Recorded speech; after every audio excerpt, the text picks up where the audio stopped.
business managers who pursue to invest in Brazil. Thank you for coming to this presentation.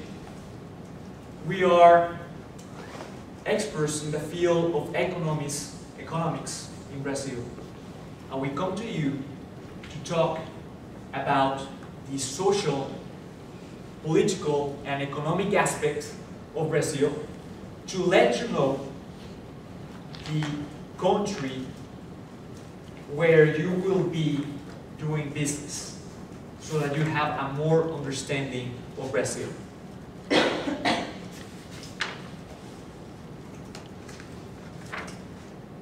Before I move on, I would like to establish the questions, the guidelines. If you have any particular questions, feel free to ask for them after the end of the presentation. My name is Victor Martinez Cairo.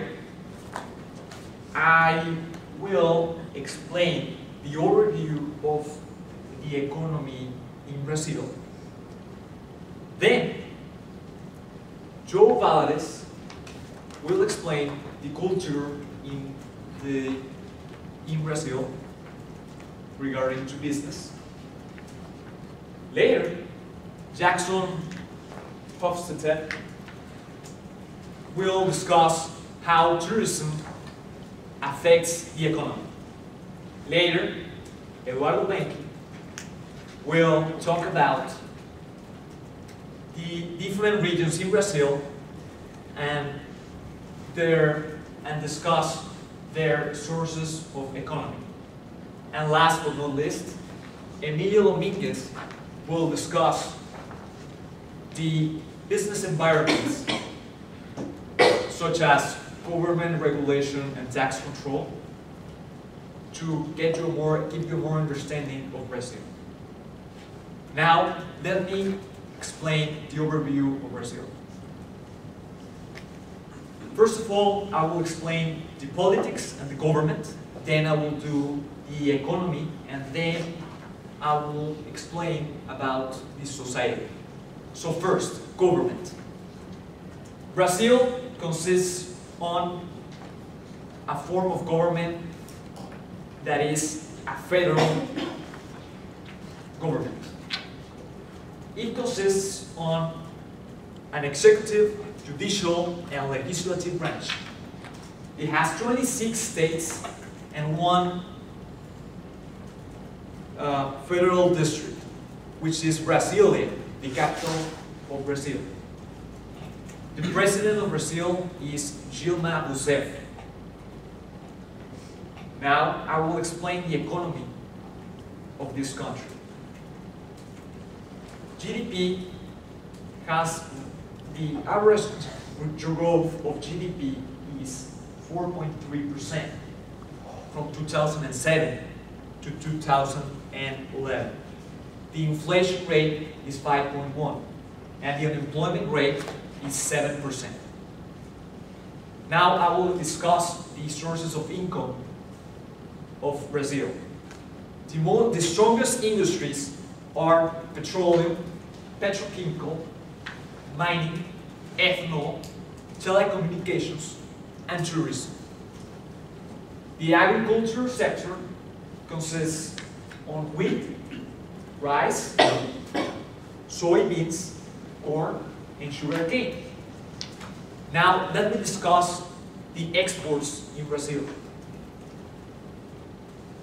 Some of the strongest exports are transport equipments, shoes, coffee, and automobiles.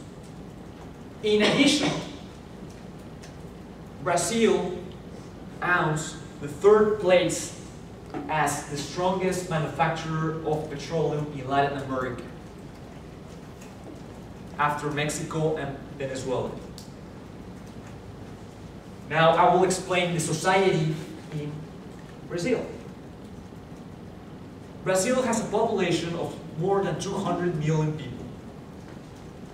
The ethnic groups consist of Africans, Portuguese, and indigenous people.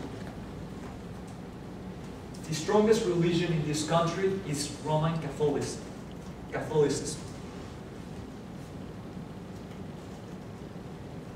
Now, the mortality rate is 21.86 per 1,000 people. The life expectancy is 72.26 years.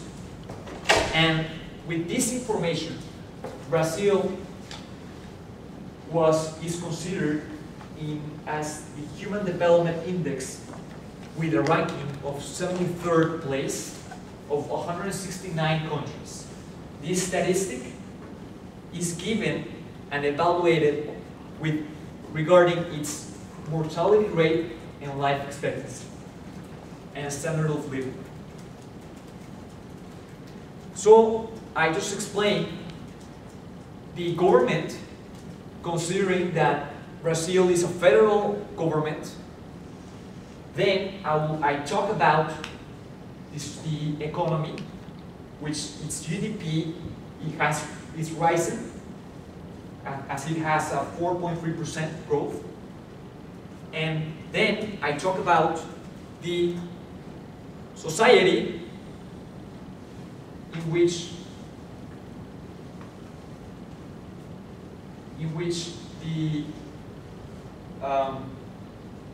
the people has a life expectancy of 72 years.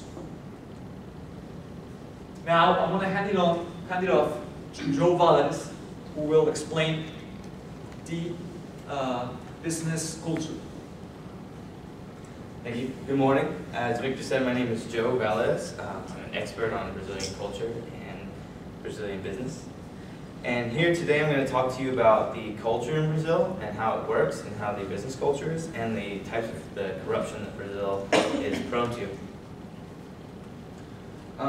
The main language in Brazil is Portuguese, and it's kind of different there the way they do stuff. They have their own culture that pertains to their business.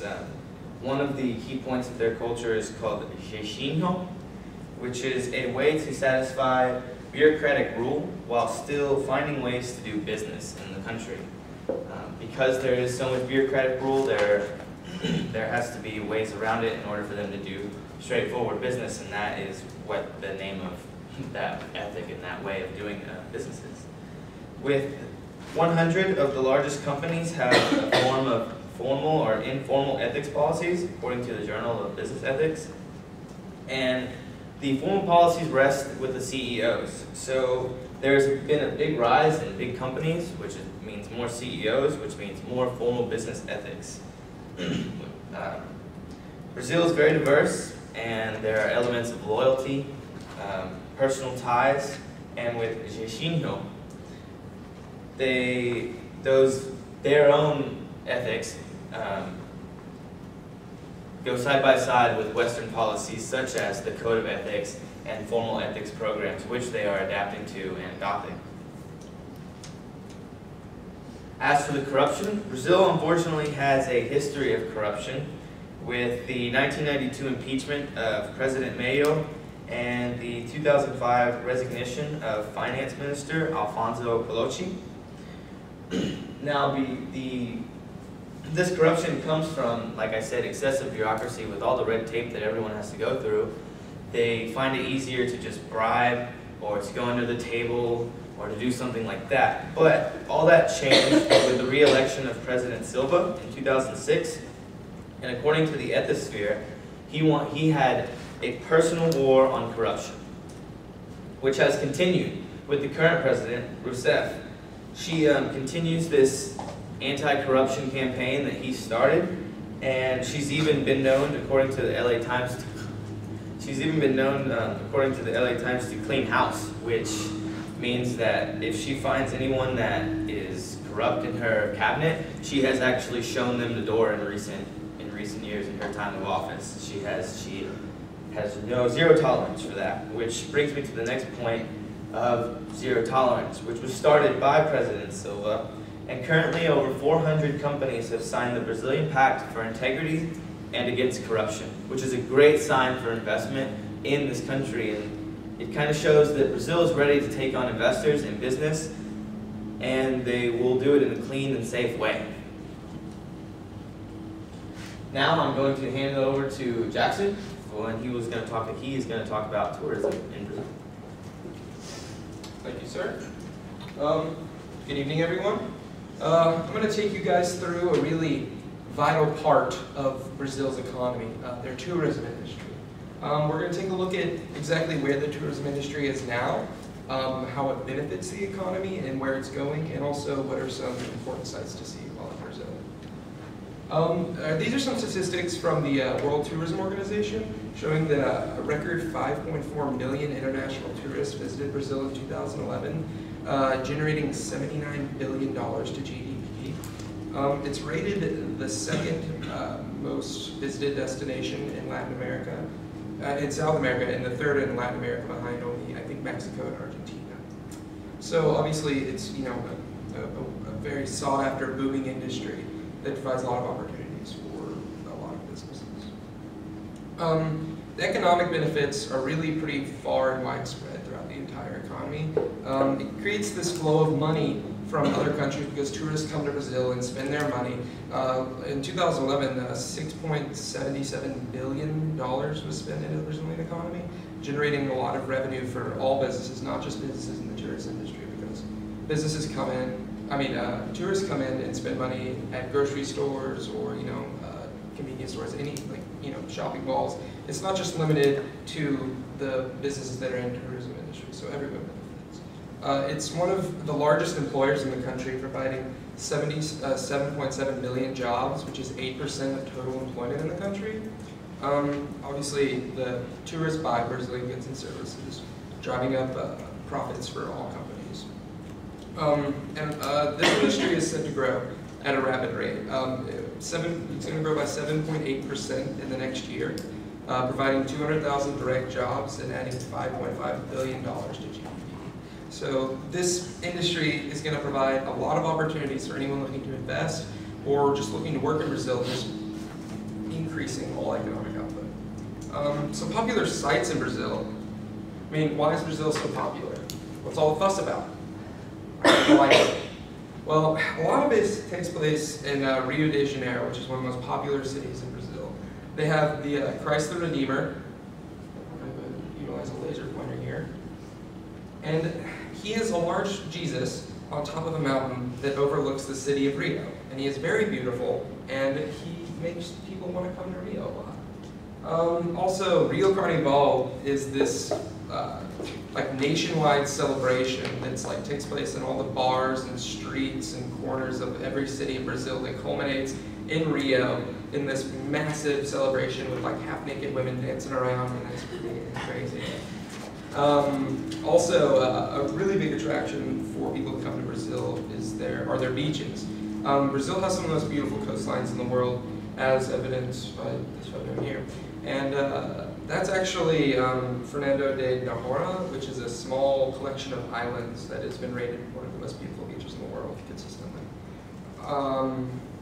Also, one of the most important factors for Brazilian tourism is their sponsorship of world events, such as the upcoming 2014 FIFA World Cup, which will be held in Rio, I believe, and also the 2016 Olympics, which will also be held in Rio. And these also present a really good benefit for the country itself, because these events put a lot of pressure on lawmakers and businesses to upgrade the infrastructure of the country and to make sure that tourists can get through the town safely and also sort of help their problem areas everywhere.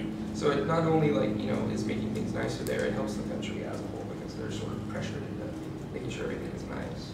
And so yeah, today I took a look at where the tourism industry is now. It's booming. It's on the up and up.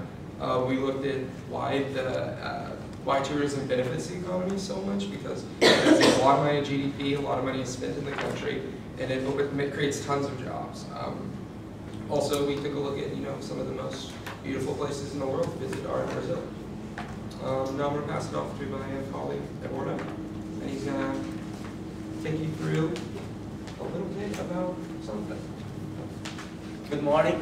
As Victor said, my name is Eduardo Benke.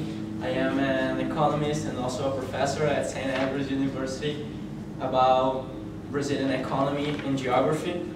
So today I'm going to talk about the different regions of Brazil, there are two different kinds of divisions for Brazil, and the one we're going to talk about is the economic geographic division that separates the country in three different parts: the Amazonic region, the Central South region, and the Northeast region.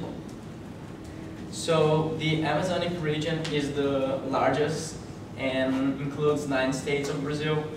It has a low population density with mostly some Indians concentration in some parts of the region. The climate in this region is equatorial with hot, humid, and rainy days during the whole year.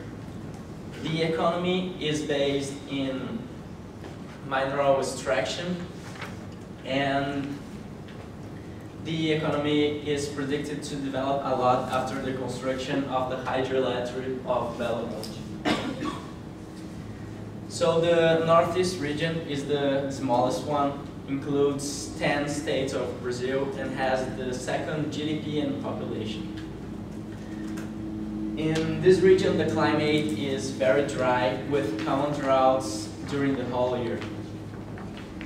And also in this region, there is a big contrast between the coastal part and the inland part. In the coastal part, there are some big cities like Salvador, Fortaleza, Recife, and Maceió, where the economy is based on industry and tourism because of the pretty beach they have there, as Jackson said before. While in the inland part, the economy is based on rural work, especially the production of sugarcane. Now, the Central South region is the richest one, includes 10 states of Brazil, and has 75% of the GDP according to data of The Economist. It is a very industrialized region with just 5% of its native vegetation still left.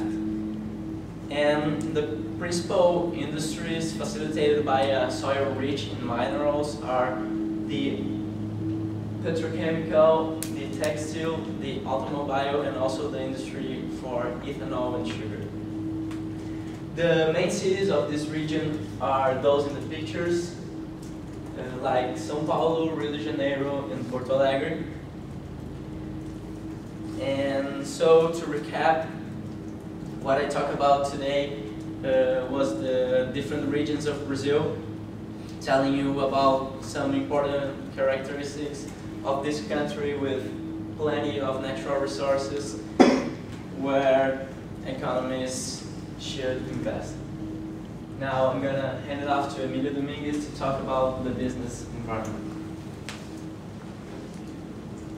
Hello everybody, as Eduardo said, my name is Emilio and I am an economist and expert on business environment in Brazil. Today I'm going to talk about the currency exchange, taxes, and trade policy in Brazil. So the currency, they use the real, and in comparison to the US, it's 1.602 US dollars, or real is equal to US dollar. Individual taxes, they have a progressive tax system ranging from 7.5% to 27.5%. The corporate tax rate is 34%. This includes a 15% basic tax, a 10% surtax on annual income over 240,000 reals, and an additional 9% are added to social contribution on the net profits. Also, the social security, or capital gains are added to the regular income for corporations. And in social security, the employer pays 37.3% tax on the gross salary. Of this, 28.8% is social security and 8.5% is from the severance fund. The employee tax ranges from 7.65% to 11% on their gross salary. In terms of imports, Brazil is a member of the Mercosul, which is the common market of the Southern Cone, and there's 4 countries: Brazil, Argentina, Paraguay, and Uruguay. And these 3 other nations are exempt from paying import duties on Brazil. all other nations are subject to the common external tariff, which can range from 14% to 20%, depending on the product that's imported. In terms of exports, Brazil is seeking to access foreign markets through trade negotiations and increased export promotion, including tax breaks to certain countries. And under the Rousseff administration, they're looking to expand their trade ties. For the past 5 years, they've implemented free trade negotiations with countries such as Israel and Egypt, and they're currently seeking to implement free trade negotiations with Mexico and Canada. So today I talked about the currency exchange in Brazil, the taxes, and the trade policy. Now I'll hand it off to Victor, who will conclude our presentation. Thank you, Emilio. So, thank you, business managers, for coming to this presentation. We knew that you are interested in doing business in Brazil, so we gave you this presentation to give you more information. Today, I talked about the overview of Brazil by considering the economy, society, and politics, such as Brazil is a federal government and whose branches are legislative, judicial, and executive branches. Then, Joe explained the culture in business, and so he discussed the zero tolerance that the administration of Dilma Rousseff is heading. Then, Jackson, he discussed how tourism affects the economy in Brazil, as most or a significant amount of the GDP in Brazil corresponds to the industry in tourism.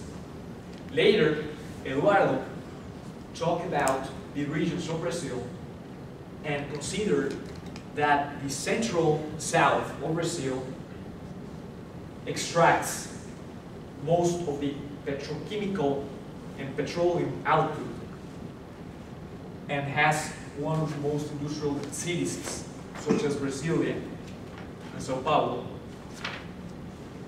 And last but not least, Emilio, he talked and discussed the government and the business environment in Brazil. He talked about the exchange rates, he talked about the Mercosul trade organization, which facilitates trade in Brazil with other countries. Thank you for coming to this presentation. My name is Victor Cairo. Do you have any particular questions?